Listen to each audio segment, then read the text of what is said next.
Hi, hello everyone.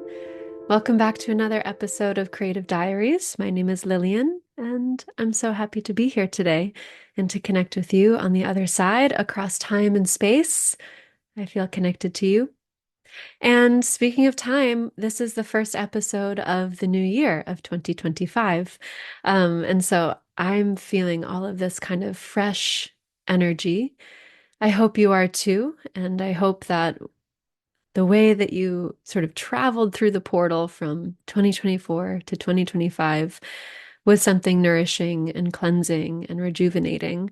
Um, I also, while I do enjoy the ritual of intention setting, I also like to remind myself to not give in to the capitalist nature of New Year's resolutions and that, starting January 1st, I have to get my shit together and I have to, you know, move forward with all these goals and aspirations, or I have to like let go of my past self. And while those goals can be really helpful to have connection to our North Star and connection to our deeper values and what is needed in the coming year or wanted or desired in the coming year, I always like to remind myself to just take my time and that the new year can be every day. That time is always continuing and continuous. And so you can start over at any time. At any given moment, any given breath, you can start over. And of course, we're speaking about the new year in terms of the Gregorian calendar, and there are other calendars at play too. Um, in the springtime, there's another new year, another renewal, another spring awakening come Aries season. So this I regard to be the real New Year's. And so another way I orient this time basically to quarter one, right? January through the end of March. That actually, like, there's a good whole 3 months to be able to like reorient and reassess and move slowly into this process of engaging with the change that we want to make. So we don't have to move so hard and so fast.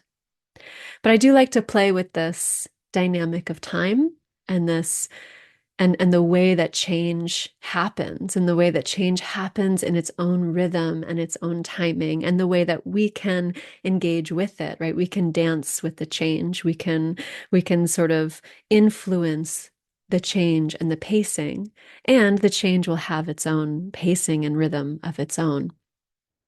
So I like to hold the possibility that change can happen really fast in an instant. And also that change can happen really slow. And by holding the possibility for all of those things and for holding the curiosity and awareness of just observation, like, ooh, like what is the movement of this? What is the movement of this change that I'm in right now? And how can I best kind of flow with it and engage with it and be with it? So these are the things I'm thinking about as we embark in a new year, into a new year. And I had the great honor and privilege to spend the first week of the new year in Costa Rica, in Santa Teresa, Costa Rica. And I lived there in 2023 for about 2 months.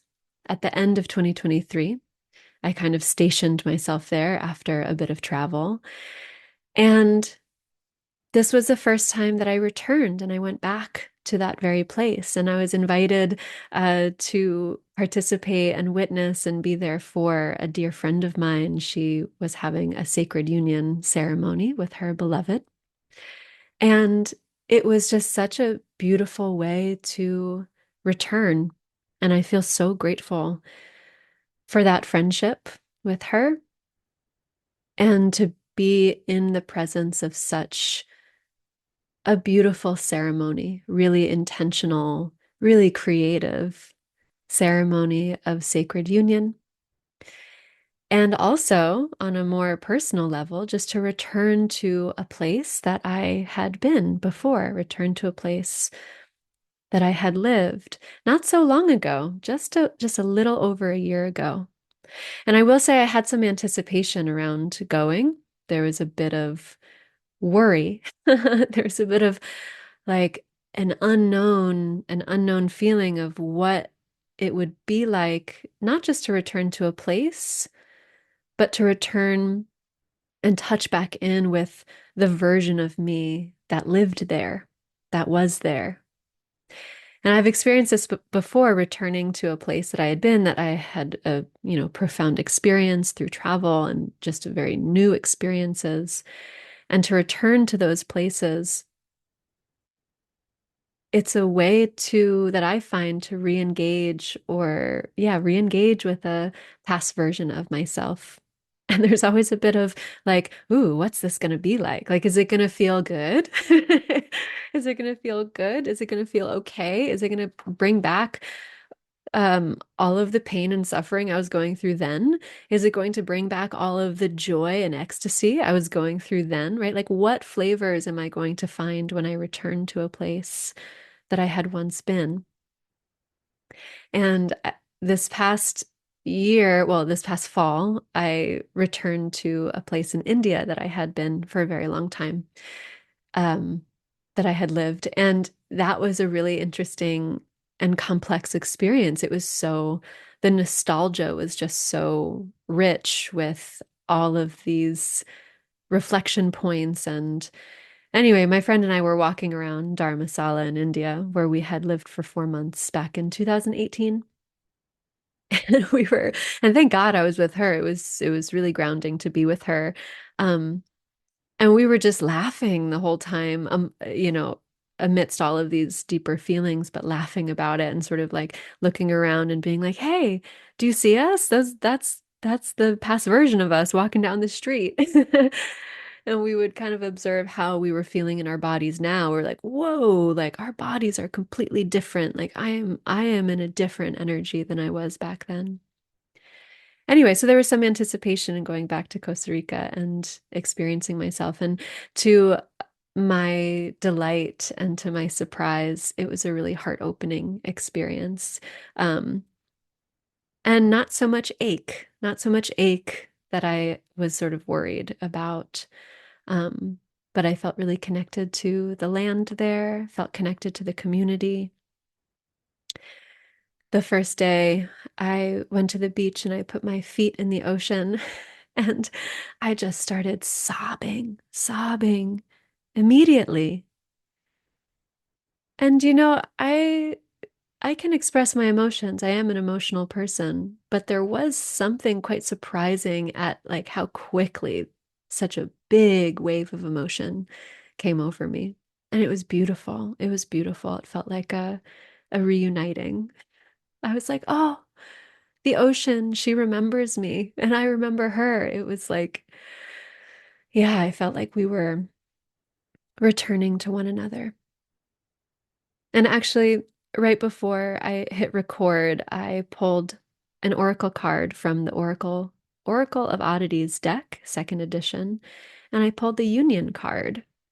So if you're watching the video, I'm holding up the card here, but it's a really beautiful picture of two two skeletons with their spines laced with flowers and two doves above their head, and they're gazing into each other's skeleton eyes, and there's a heart, the organ of the heart between them.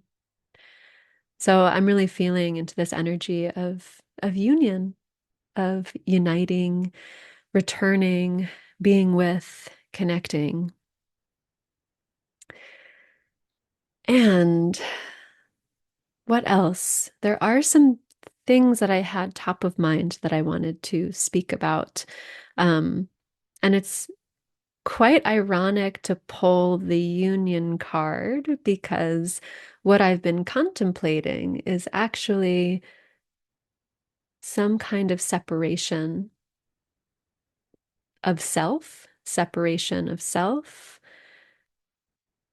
that has to happen in order to create space for change and for transformation. And we often hear this, right? We often hear like, oh, if you know, if you want to change, if you want to transform, if you want to move forward in your life, then you have to let go of past versions of yourself. You have to let go of the past. And we don't, we're not often taught how. And I actually do feel connected to some strand of purpose that I have here in the work that I do is to like actually take us to the depths of like what these things mean, right? These things that we hear all the time in the wellness, healing, spiritual spaces, right? That we have to let go of the past, let go of past versions of ourselves, let go of our suffering, let go of our pain. It's like, okay, cool. Yeah, that sounds great. So, like, how do I do it? And often I find that, that yeah, there's a lot of sort of surface level speaking about these concepts and these practices, but it's a very different thing to be able to explore them and find them within yourself. Um, and this is also something I feel like is part of my purpose that, the practices that I engage in, I've had many teachers and many influences in my life that have really been guiding lights for me. And I've had the honor and the privilege to be able to sort of take these teachings, but then bring them into myself and find ways to make them work for me, right? So when I facilitate and I guide, that's always my main anchor is that it's not I don't have the answers for you. I don't have the magical practice. I can't tell you to breathe in a certain way or move your body in a certain way or do this 5 times a day and you will be healed. That doesn't belong to me. It belongs to you. The way that the way that all of us come into our healing belongs to us. Healing means returning to wholeness. No one else can do that for you. So, where am I going with this? I guess that was just my intention setting um, to anchor into me sharing with you my experience and also encourage you to take whatever inspires you to try things on, but don't take my word for it because what works for me might not work for you. But if we're engaging in this change work and we're attempting to let go, here I am. I return back to the thread. I'm talking about letting go. Letting go. The way that I've discovered to be in